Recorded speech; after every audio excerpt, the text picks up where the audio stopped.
I'm your host today, Clayton Gullop, for another fabulous episode of Executive Sessions. I'm joined with John Stewart. Well, honestly, I mean, you're a regular on the show at this point, I would say. Well, I own the company. So. Well, that would explain why he's a regular on the show. And his charming personality, we keep inviting him back. We're joined today. We have a special setup in case you're wondering if you're watching this on YouTube. You'll notice that John and I are a little bit closer than usual. Not that, is anything new, but we're missing a person in studio today, but we flew two people in all the way on this TV to our left here.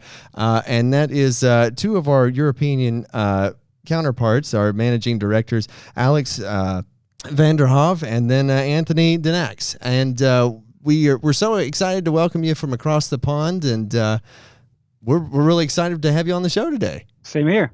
Thanks for having us. Well, yeah, no problem. So typically, before we dive into like kind of dissecting everything for today, we typically let our guests kind of introduce themselves and kind of introduce themselves to the audience so they know who you are and what you do. So take it away.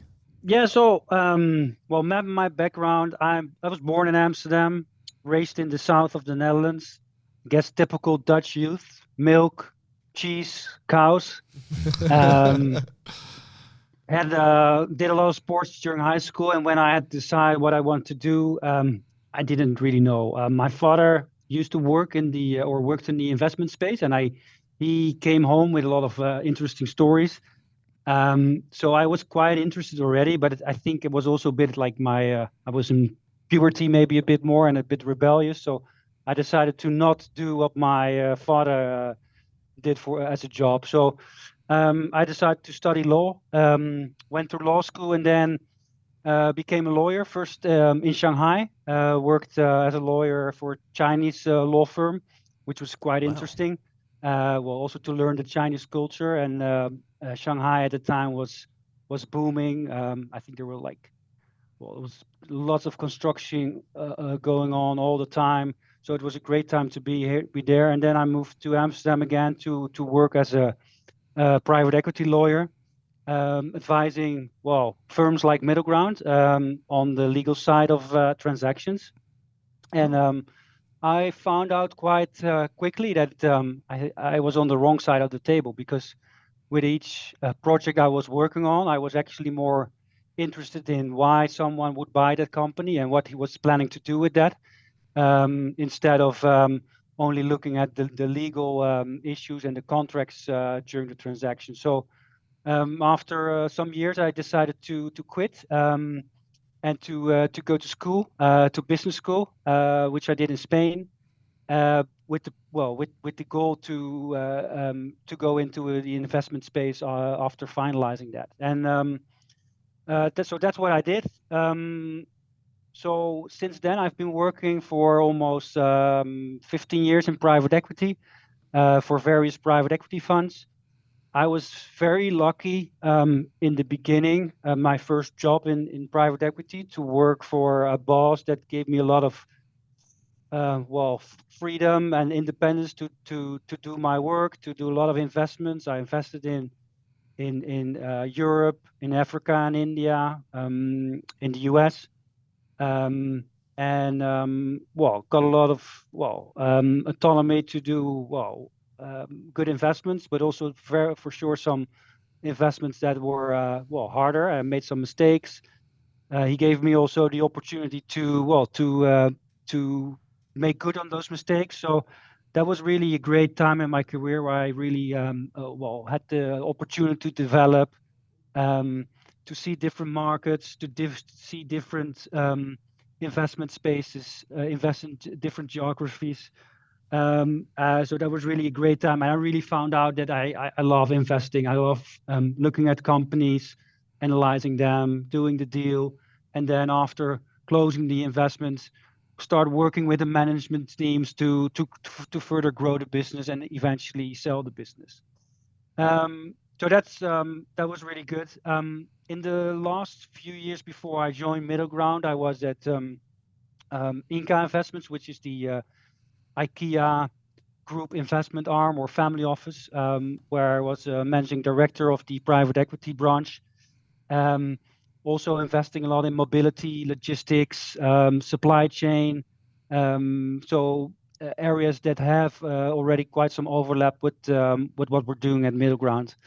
And I wasn't really looking for a job last year, but then I was I got some calls from a lady, a recruiter, and she told me about this firm from Kentucky that I definitely should meet in Amsterdam because they were coming over. At the time, John was there, I think, looking for offices already. And I met John, Brandon, and Chrissy over there. I remember it was a hot day. And I thought, well, Americans probably wear my suit. So I put on my suit and my tie, came in the room, and I saw John sitting there in his t-shirt, of course. Yep. And I think you were wearing short pants. So I thought, damn, I need to get rid of this jacket very quickly. So I think it took me 2 minutes to get rid of the jacket. And we got a really good conversation. I was really from the start really inspired by the focused investment approach that MiddleGround has on the industrial companies, but then also in combination with having real expertise and capabilities on board to work with those companies, because that was really something I also learned in the years before MiddleGround.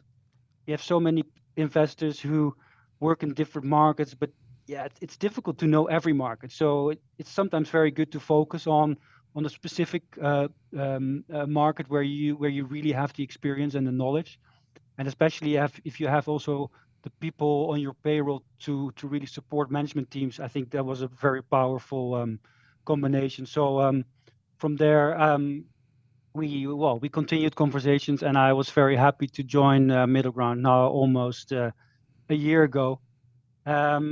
So since then we of course opened the Amsterdam office. We did our first European platform investment, and we have set up the whole the team here with great support from the US, of course. And I think I think many people, we're enjoying ourselves, but we're also pushing hard to reach the goals that we have. And it's still early days, but I think we're enjoying every minute of it. That's awesome. Well, we're super happy to have you on the show, and it's going to be a lot of fun to pick your brain, especially based off quite the impressive resume and the life experiences that you've had. And I think that story is hilarious, walking in a suit and then seeing John in shorts and a t-shirt. It's like it's the staple. It's the Stewart staple. So it's fantastic. Yeah. Welcome to the show, Alex. Anthony, why don't you take it away, bud?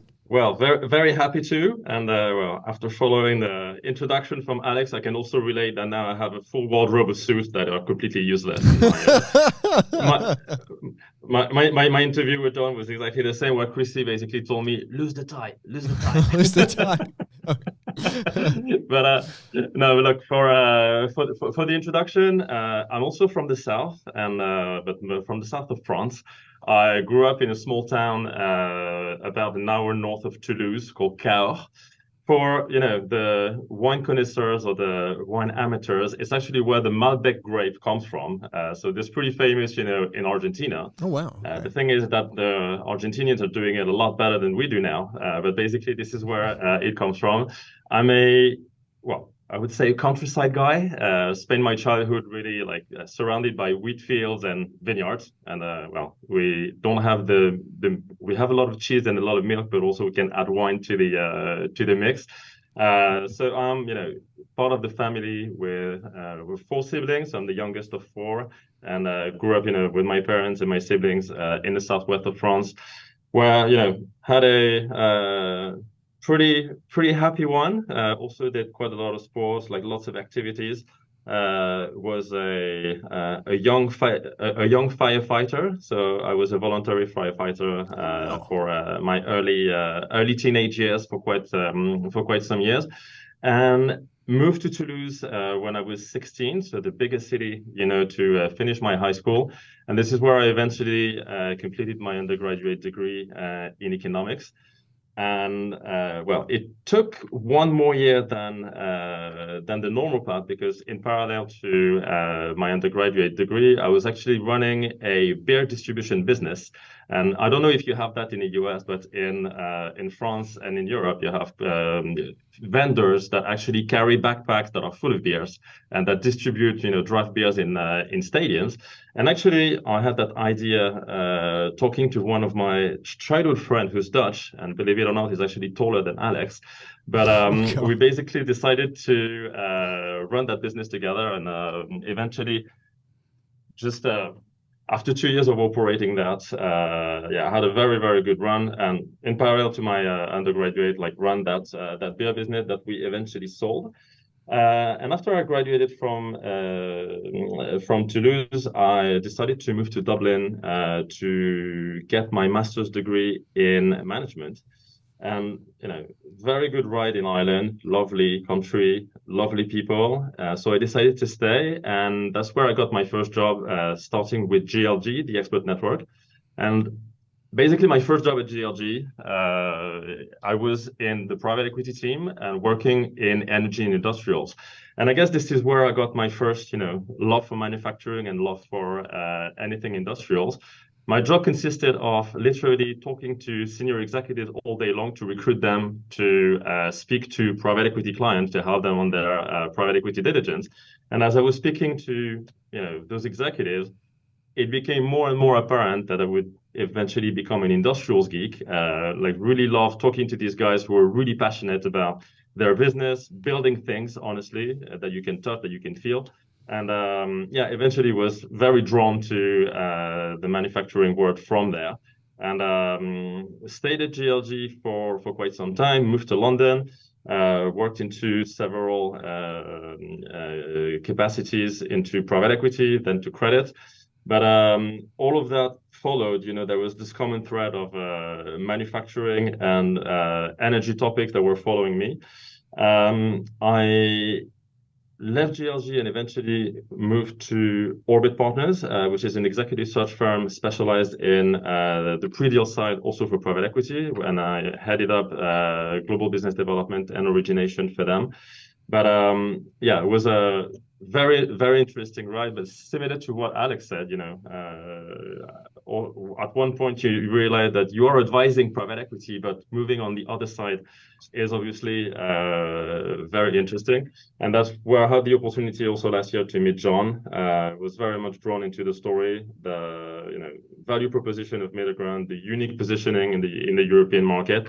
And I think, after the discussion with John and the rest of the team, it was a no-brainer, and lucky to be here today and very much enjoying it. Well, the real fascinating thing that I just discovered is now I know something really interesting about Anthony is Anthony stays in my apartment in Amsterdam when he is visiting the office.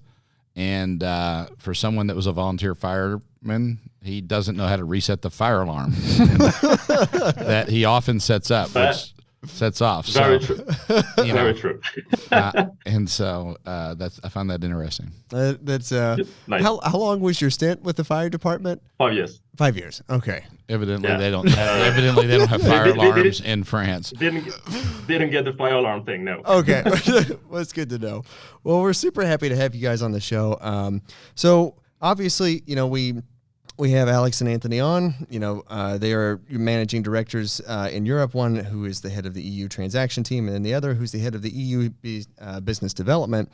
So first question for the show right off the gate is, what are the steps to take a business abroad? What does that encompass in buying a business overseas? What goes into that? Well, especially as a North American manufacturing company, if that's what you're investing in, when you go to buy something, anytime you buy something in a different geography, there's a multitude of factors that are involved. A lot of people, when they think of Europe and the U.S., they think, our economies are directly linked, and they're linked in a lot of different ways, but it's a completely different economy that kind of evolves on its own and goes through its own cycles. Sometimes they're aligned; that those cycles are aligned with the North American cycle, and sometimes they're not. And so you got to have a good understanding of how those environments work. The liquidity environment, so where we get the debt, portion of how we make our investments with companies. That's a completely different animal. It's a completely different world. It's a completely different group of lenders and advisors, especially for private equity businesses and industrial manufacturing businesses. So understanding that landscape is different. And then in the U.S., we have all of our different states, but at the end of the day, everybody speaks English, at least some form of it, in America. And in Europe, there's a lot of local languages. Of course, in France they speak French, and in Italy they speak Italian, and in Germany they speak German.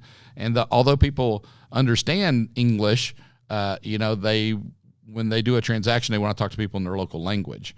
And so it's really important to be able to talk with them and relate to them, especially with the types of transactions what we're doing with family businesses, industrial manufacturing companies that are very people intensive. Imagine, working for a company, which I can understand, working for a company like Toyota, where the owner is Japanese and their understanding of the English language is good, but it's not, they don't understand the American culture. They don't understand everything that goes with that. So the same thing applies when we're looking at companies in other areas. You got to understand the culture. You got to understand the customs. You got to understand all those different factors. You got to understand the government regulations. They're different. The employment regulations can be different. The labor union contracts and how those are iterated all can be different and nuanced. And thankfully for us, I spent time running Toyota's operations over there, and also worked alongside Volkswagen as well. So I had experience operating in Europe, in having some of those experiences. When doing marketing research, is it better to use a firm, or is it or did you conduct your own research before deciding I think we need to branch out and jump across the pond? Or no, I mean it was a pretty long process, actually. Probably a year before I ever met Anthony or Alex, we had started talking to our investors about expanding geographically with our investment strategy, and what that would look like. And then there was a lot of research that was done, talking to, we hired a group to help us to understand the landscape and how to navigate the location process, where the right place was for us to locate our office, what type of strategy that we would execute. Would we look at, industrial companies across all of Europe? Would it just be Western Europe versus Eastern Europe? And would that include Northern Africa? Because a lot of the lower wage jobs in Europe are in Eastern Europe and in Northern Africa, where for us in North America, it's generally Mexico. And so, understanding how all that landscape worked, understanding where we wanted to operate, and then talking to a lot of executives at a lot of companies, a lot of private equity firms and industrial companies that were out of North America, that were operating in Europe, and talking to them about some of the struggles, talking to the investment banking community, talking to some of our investors, and helping us to understand, because they invest in firms that have done the same thing. So a lot of research across a whole kind of internal and external resources.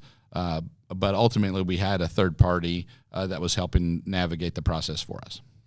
That's really good to know. It seems like there's a lot of work. But first, to even be able to consider, I think we're ready to make that step to go to Europe. I think we're ready to make that expansion. Then to say, okay, well, we've reached the point where we feel comfortable to entertain that idea. Executing that is a whole other ballpark, because like you were saying, if you don't understand the culture, if you don't understand a work-life balance, if you don't understand the laws, the governances, so on and so forth, you're kind of doomed to fail otherwise. Well, you're taking a lot of unnecessary risk.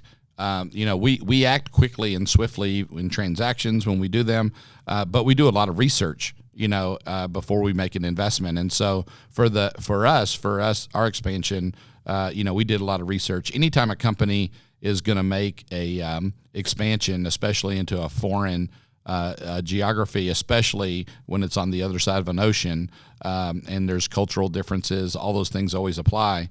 There's a lot of risk involved in that. And so you have to evaluate the risk. You have to, spend time planning to understand what those factors are, and planning on how you're going to address those factors and how you're going to mitigate those factors. All of that has to come into consideration when you do something. It's just not possible just to show up on the other side and like the city and say, okay, I'm going to put an office here and this is what I'm going to do. And, the stories of success in that scenario are few and far between. I got you. Okay, so how do you what type of partner are you looking for overseas in comparison to like what you would find here in the U.S.? Like how important is it finding someone who is local versus someone who you can just say like, oh well, you're an expert here, we're going to ship you over. So I think that's why we wanted to hire local because we have, through talking through a lot of the management teams who came from North American funds.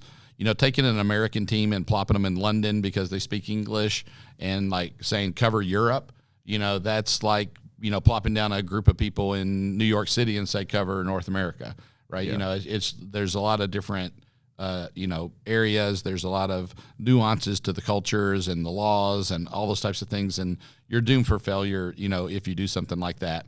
And so I knew that when we expanded, the important thing was that I knew that what we wanted to do and how to do it, but I knew that I needed local people to guide me through that process. And so the first thing I did was look for people that I saw as being potential partners at MiddleGround that could lead the team. And so when we found Alex and Anthony and Robert, who heads up our operations team, that was the biggest decision that we made.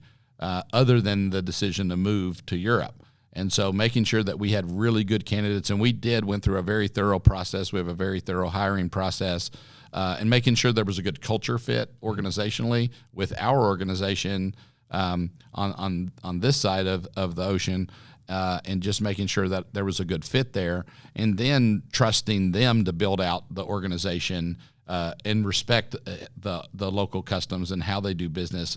I always had a strategy when we developed it was for it to be a strategy where Europeans were managing the European strategy, not where I was going to try to manage the European strategy or send Americans over to try to manage the European strategy.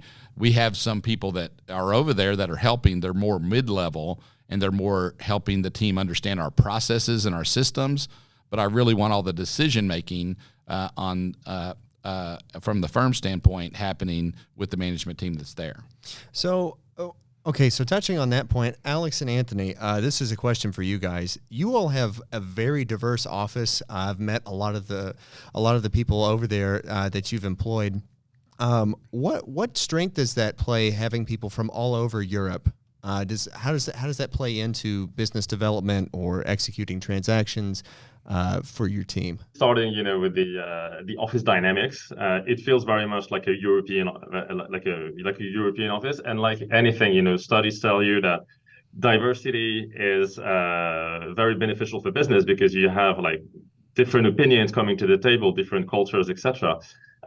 Diversity of nationality is one type of diversity, but clearly for us, having people coming from Italy, people coming from Turkey or from Germany is a real strength because we have very different opinions coming to the table. Whilst respecting everybody, we have a whole bunch of ideas, and we really help each other, getting better with that mix. So I would say just for the office dynamics and for us, the level that we expect and that we obtain from the team, it's very beneficial. From a business development perspective, where you have, a management presentation in Italy, when you have a management presentation in Spain or in France, you try to bring one of the team members that actually do speak that language and can, we're still an American firm and managed in Europe by European, but we're still, American DNA. But with that local, that local touch, that can really make a difference in the transaction, that can make a difference with your local partners. And I think that has been a real strength so far. And as we continue to build the team, we will continue to build, to bridge the gaps where we have a need in geographies and where we really can see that the local touch can actually bring something to us. I think from the start of, we knew that we have, of course, our European hub is in Amsterdam. So we have everyone sitting here in Amsterdam. but we are looking in the UK, we're looking in Germany, we're looking in France, we're looking in the Benelux. So we knew from the start that we needed to have people, local people from those markets, because yeah, it maybe sounds too simple, but it's just when you walk in the room as a Dutch guy or an English guy in Germany, and you bring a German with you, it's just much easier. They start smiling if they see a countryman on the other side of the table, and it builds trust much more easily. So I think, and we were super happy to be able to get access to so many young, very talented people from the UK, from Germany, from Italy, from the Nordics. That the additional positive side effect is that we now brought together a very young group of ambitious, talented people, and they all left their country to join MiddleGround in Amsterdam, which I think also creates for them a really nice atmosphere of all coming to Amsterdam, starting your new life here and building your career at this new firm.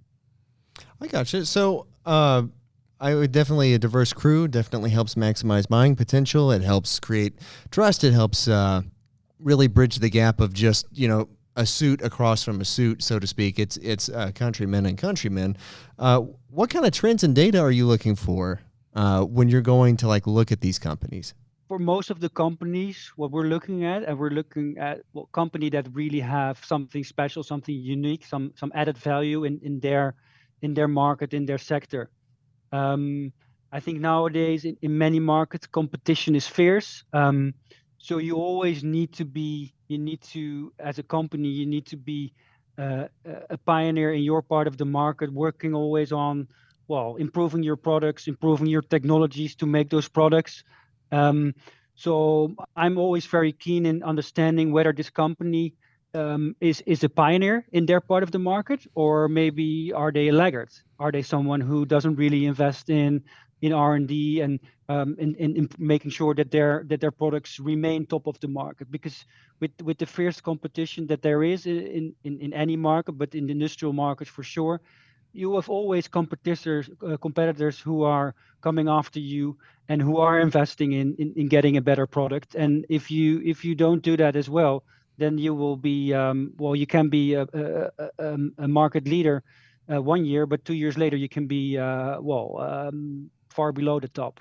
So for me, innovation, technology, and really a culture of improvement is something that for me is at least key. Also, that is the markets that they belong in. So obviously, when you look at the company, you look at the products and that they serve a real customer need. But we also want them to be part of an industry that is growing and that has beneficial secular trends, where we can really see a growth rate that is faster than the rest of the market. The last point I would say is for us as MiddleGround, when we look for a company, we also look for opportunities to leverage the operational expertise that we have here internally. So making sure that we partner with very good companies that have and benefit from very good trends, but also that we know that internally the resources of MiddleGround will be helping them to succeed and get to the next stage. Yeah, one of the points I was going to make, especially in Europe versus North America, is when we look at a business in North America, it's very common for the size businesses that we're looking at, for the lower middle market companies, less than $1 billion of revenue, but most of the time between $200 and $500 million of revenue. Those companies are distributing products, or they're doing their manufacturing process and distributing those products definitely all over North America, and then potentially globally. When we look at what we define as the market in Europe, the companies tend to be a little smaller because they're more hyper regionally focused. And so, for example, there may be a company that we're looking at, and they're very focused on the German economy. They're very widely distributed. Their products are in that economy, and their brand or for their product may be strong in that area.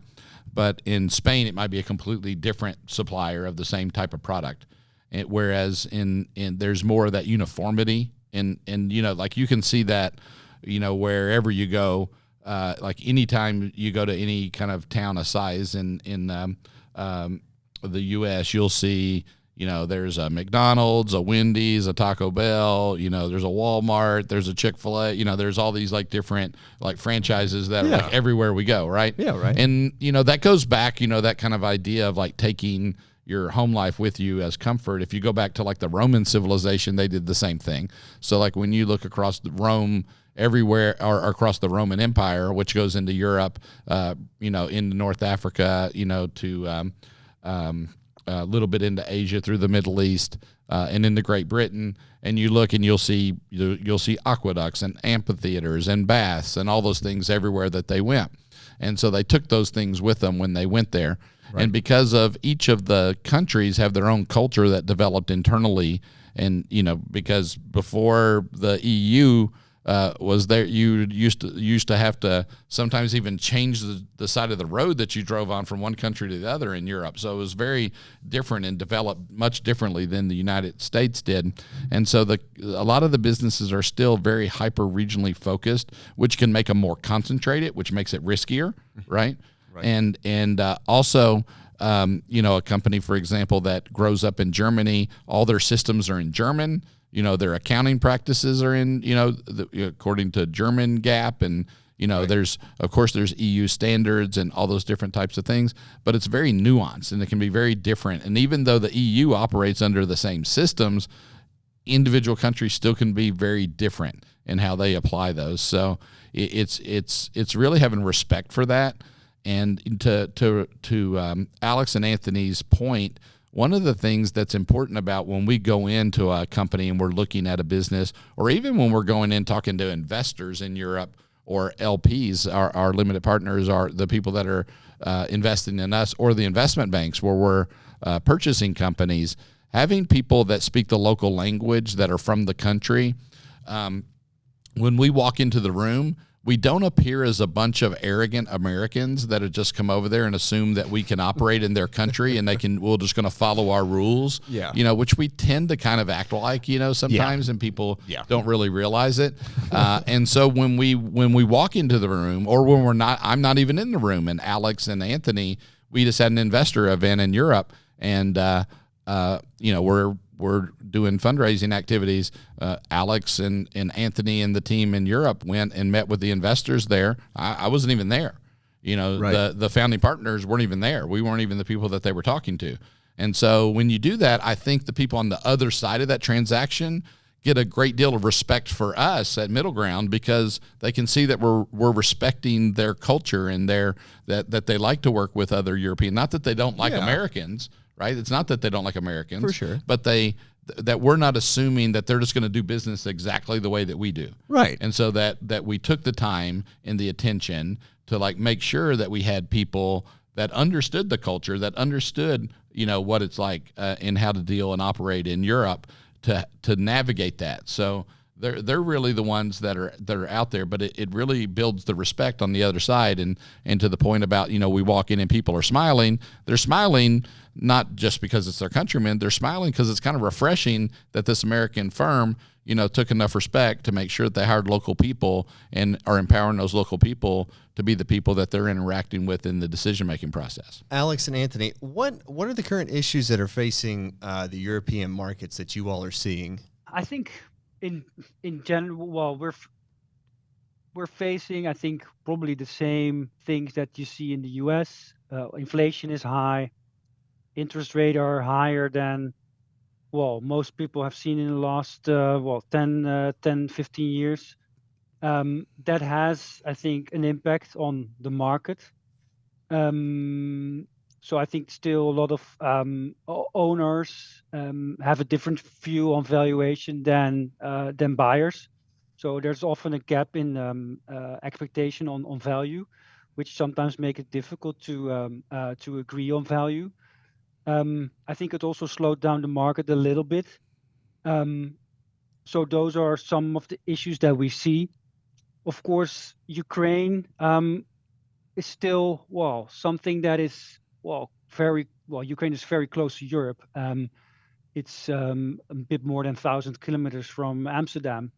And well, of course, you don't see the daily impact of that, but I think what you've seen last year is, well, energy prices have gone up significantly because of the situation in Ukraine, and well, something that's probably also concerning everyone this week and today is, of course, the conflict in Israel that has sort of started to explode again. Um, that doesn't have a direct impact on the European market, but of course it has impact on the stability of the market at the moment. Apart from that, I think we still see a lot of interesting companies. We still see a lot of, especially I think in the area where we are. I think you just need to spend a bit more time. You need to do more research, better understanding the markets, where are the opportunities.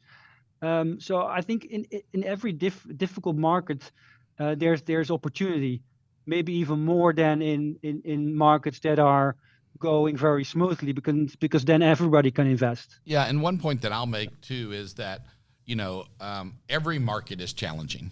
Like, it's always challenging. Like, right. There's always some challenge about the market. Whether it's doing this for 30 plus years, there's always something going on in the market. We can't use that as an excuse to not perform, right? Right. For our investors, we have to provide the returns consistently, throughout the different cycles. It's challenging to buy companies because there's not a lot of liquidity available. It's good in this environment because the liquidity in private equity transactions drives the price that you end up paying. So you can also, for the transactions you're doing, to Alex's point, you can get some good deals, on some companies, and you can buy them, if you buy them right. So, making sure that you understand like what's going on is very important, and adapts, the changes in how we are structuring the transaction. So right now in the current environment, both in Europe and in North America, where the cost of the capital, everybody sees it in their mortgage rates, it's really high. Yeah. And, even it's priced some people out where they can't, the idea of buying a house is almost like it doesn't exist anymore. Yeah. And so it's kind of sad, that hits it. But on the, in the company, what that means is that more of the cash flow of the company is being used to service the debt that's put on the company. And so we're very cautious about putting any kind of debt on our companies, because we just don't want to take that cash flow away from the business, which ultimately takes the cash flow away from our investors. And so you got to be very careful about your utilization of debt in any market. And and when the market's booming and the interest rates are low, I think people got, used to, and especially like even home purchases, like you can get a house, you don't have to make a down payment, it's 100%, they'll finance the whole thing on the cost of the house because the housing is appreciating year over year. Well, when interest rates, get higher, well, there's a little bit more risk in the market because we don't know the price that we're going to get that you paid for the house today, if it's going to be worth that 5 years from now, depending on what's going on with the market. So then what does the lender want? The lender wants you to put 20% down, or a larger down payment, even to get access to a more expensive loan than you could have got with, lower interest. Well, the same thing applies in what we do in the companies that we're buying. So, the market's always tough. I think so. There's always a challenge to it. And, as Alex pointed out, there's some overlap. And, if you're going to be in this business, what we're in, especially buying industrial companies, you can't let, a tough market or recessionary environment or something kind of define you. You have to be able to be flexible and adapt to those things. How has the wars, you had touched on the energy crisis in Europe. You had also touched on the fact that inflation is kind of taking more of a stronger grip. How does that affect managing not markets, but different businesses in Europe as well, as far as managing growth and trying to balance out and still continue to create demand and profit? Just looking at the energy markets, if you think about like the levels of imports from the European Union from Russian gas or just like Russian coal, the European Union was probably around like 40% dependent on the gas from Russia. And if you look at companies like Germany, it was more like 50 or 55%. So if you just cut that tap, it obviously creates a lot of disruptions in the way the business operates in countries like Germany and in other European countries. And they need to find ways to continue to operate and do what they do on the day-to-day without that supply. So that drives prices up, and it really shifts, the whole operating model. So I think, as to John's point, like there's always challenges. That one is honestly quite a big one. And I think this is where on companies with MiddleGround operational expertise, we can help our partner companies navigate those environments. But clearly, it's been a very tough environment for most of the businesses that we're seeing. But on the flip side, that drives also quite some opportunities when you are in a position where you can buy, you have dry powder available, you don't rely a lot on debt. That's probably a few things that we can do. But yeah, clearly it has been a tougher market overall for people in Europe. And we've seen a lot of opportunity in Europe. We've already had 3 deals under LOI. We've completed our first transaction in July of this year, and we just opened the office in January. And so that far exceeds the expectations we had for, getting the team up and running. And, it's a tribute to, Anthony and Alex and Robert and the whole team over there and the work that they're doing on a daily basis to make sure that we're seeing, the deal flow and seeing the different opportunities. In our market, we look at 100 deals to do 1 deal. And so, if you miss the one that you should do, then you're looking at 200 to do 1 deal. And so it's very important to identify and to take the time to really go through. And there's a lot of work that goes into making decisions. And that's something in any business, as you're evaluating and making decisions, most of the decisions that get attention are the decisions that we follow through and we actually execute on. Those are the ones that we decided to go to Europe. And so everybody thinks, oh, okay, well, boy, look at the decisions they're making. Those are good decisions. Well, people don't have access to the decisions that we decide not to do. Right. So for everything that we do, there's a lot more things that we decide not to do. Like we decided not to go to Frankfurt, Germany with their headquarters instead of going to Amsterdam. Well, all everybody sees is that we went to Amsterdam. They didn't see that we didn't go to Frankfurt. Right. And why did we not go to Frankfurt? And you don't get a lot of questions about the decisions that you don't make because people don't have an access to that information and understand what you do. But sometimes the best decisions in business are the decisions you make to not do something.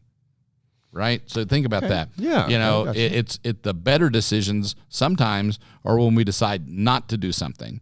Those are not the ones that get remembered. They're not the ones that, people like hang up on the sides of the wall of their company and they like, we look at like the ones that we created the biggest return on. We look at the ones that we did this. Well, how about we celebrate the ones that we could have lost the most money on, but we didn't do the deal. Yeah. Right. And so that's, that's a great thing to think about when you think about operating any type of business in any type of environment, especially when you go through like difficult times. And so when you try to force something that's just not there and at the end of the day, you're making bad decisions, then you're going to have bad outcome. And so if you don't want to have bad outcome, you always have to make sure that your process is focused on making good decisions. And, and so irregardless of what's going on in the economy, whether it's in Europe or North America, our goal is to make good investment decisions on behalf of our investors. Right. And so, that's really the critical factor, in how we do our business. All right. So we're almost out of time. So this is the last question for each of you. When you walk in and the papers are in front of you and somebody says, this is the deal that I'm bringing you right now, I think this is great. What is the number one thing, regardless if it is a European market or a North American market, that makes you say, no, we're walking away from that deal? The number one thing. Number one thing. It's a healthcare deal. It's a no-go for MiddleGround. Okay. No, more seriously, I would say related to what we said earlier in the podcast, like the product market fit and the fact that, the company that we're looking at has a clear positioning in the market, serving a real customer need, B2B, and being number one or number two in the market and having like very growing trends that really support that business is really critical in the way that we look at that. So if one of those two conditions are not there, it's probably a business that we would not look at. What about you, Alex? I think, yeah, for me, well, of course, there's many different reasons, but I think for me, eventually, what is always key. So in many of our deals, the management of the company also invests with us. And for I think it's always key that you have a good fit with that management, that you have an aligned view on the future, and that you trust in their capability, in their knowledge, to grow the company further. We as MiddleGround can provide a lot of support and help optimize and improve the company. But in the end, we are also investing in management teams.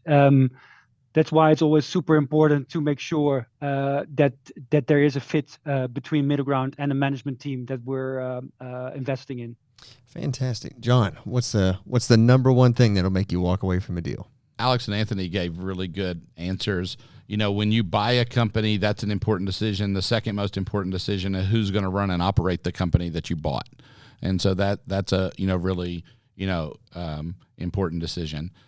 For me, there's certain industries that we're just not touching, and so like we're not investing in anything with oil and gas exposure. We're not doing that. Yeah. We're not doing anything that is destructive. So for example, we won't buy any company that makes any kind of products that support like anything that harms another person. Gotcha. So for example, we're not, and we take it to the extreme, which takes us out of some of the categories. Like we will not invest in a company even if they make a bracket for that holds a rocket to a jet plane.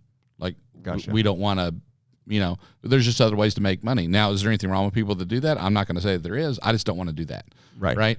And so if the company's manufacturing, no matter how much money they're making, when the marijuana industry kind of started back up, there was this company this was at my prior firm, that's not here, but the company was looking at it, and the company was growing, 20-30%. They were distributing products for people to consume marijuana and to grow marijuana and all these different types of things, which is technically still a felony in the United States. It's just not really pursued by the federal government, but all the state governments are making it legalized. The company's grown at 20-30% a year, and it's like generating all this cash flow. And the return on investment's huge. Like you can make great money, but that's just not what I want to do. And it's not nothing against marijuana. I don't want to do it with tobacco either. Right. So it's and we don't do it with alcohol. The same thing. So something that and is there anything wrong with people drinking? No, we have bourbon. We give bourbon away to our investors, and our people drink at cocktail parties. And if they want to do that, that's fine. But there's just certain business areas that that have negative connotations, and they become vices for people, there is damage related around that industry, and I just choose not to invest there. I gotcha. Well, I'd like to thank our guest in Europe. Thank you so much, because you all are 6 hours ahead, and it is super late over there. So thank you all for taking time out of your evenings, your nights, to come hang out with us and come chat with us. We'll definitely have to have you back on the show, because we got a lot that we could still talk about. So thanks, Alex and Anthony, so much for being on the show. It was great having you. Thanks, Thank you. Clayton. And Thanks, John. thank you for being here with me again. I always like when I can bring you to tears. That's it happens every day. Yeah. Every time I see him. Yeah. Thank you so much for taking time out of your schedule, man. Absolutely. Again. And thanks again to Clark, John, Andrew, and Noah. You can't see them, but they are behind the camera, and they're what bring all this to life. Thank you all for tuning in, and join us next time on Executive Sessions when we talk about more wonderful business stuff. We'll see you then.